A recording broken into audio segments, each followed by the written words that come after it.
All right, so we're going to review dividing multi-digit numbers. Today we're going to focus on having fractions as remainders. So instead of writing it as a remainder, we're going to write it as a fraction. Our remainders could be written as a fraction. So here's my expression, which is 67 divided by 24.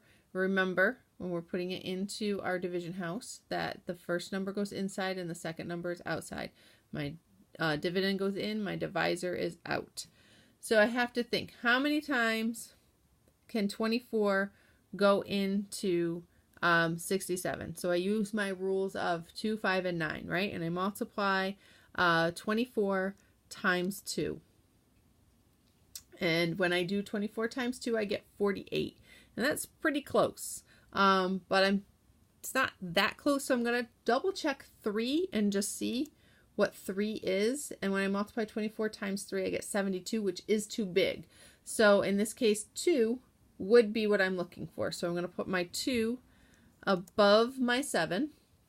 And then I'm going to multiply my 2 times my 24, which I did over here, right? And so I'm going to put 48 under my 67 to subtract.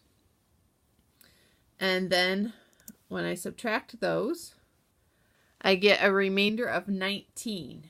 And so now, instead of writing R19 like we have in the past, we're going to represent my remainder as a fraction.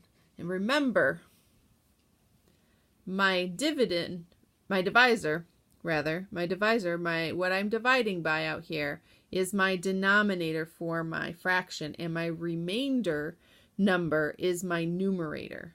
So I would write that as 19 over 24. So that is how we divide multi-digit numbers and then represent them with a fraction remainder. If you have any questions, call me over. Otherwise, you can go ahead and work on your practice.